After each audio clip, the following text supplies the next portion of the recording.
We tend to look at and evaluate everything from the standpoint of the external being.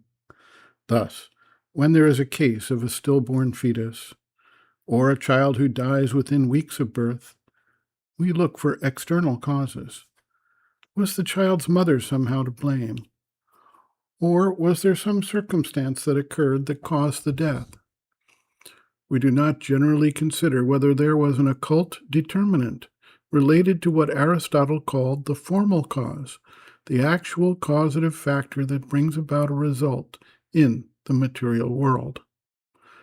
The psychic being, when it enters into the physical world in a new incarnation, does not simply overrule the embedded mechanisms of physical nature, vital nature, or mental nature. As we see with the advent of each new phase of the evolution of consciousness, the new power, whether it be the vital power acting on the physical world, or the mental power acting on the physical and vital world, infuses its own unique power of action into the mix, but has to work within the existing framework. Change is thus incremental, as the former expressions adapt to the new power that is manifesting.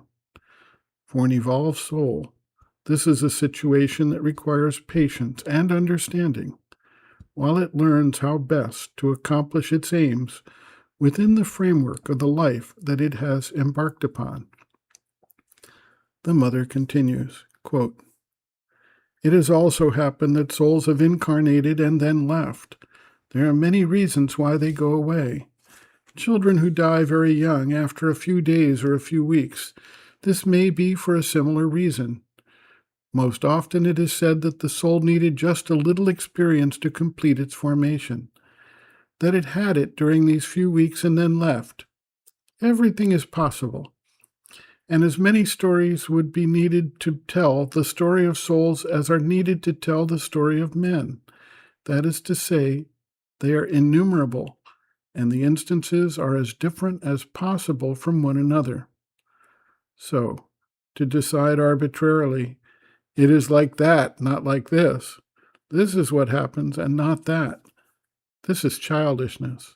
Everything can happen. There are instances which occur more frequently than others.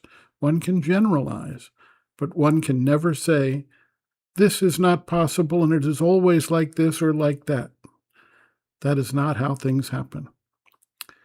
But anyway, even in the best cases, even when the soul has come consciously, even when it has consciously participated in the formation of the physical body, still, so long as the body is formed in the usual animal way, it will have to struggle and correct all those things which come from this human animality.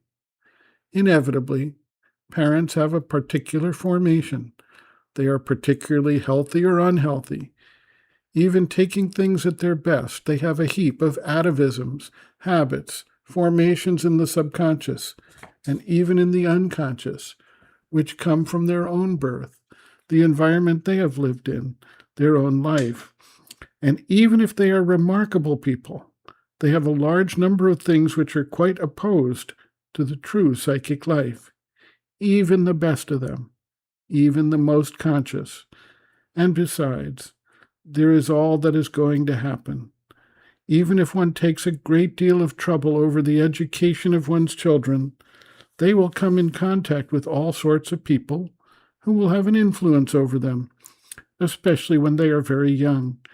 And these influences enter the subconscious. One has to struggle against them later on, I say, even in the best cases, because of the way in which the body is formed at present. You have to face innumerable difficulties which come more or less from the subconscious, but rise to the surface, and against which you have to struggle before you can become completely free and develop normally." End quote.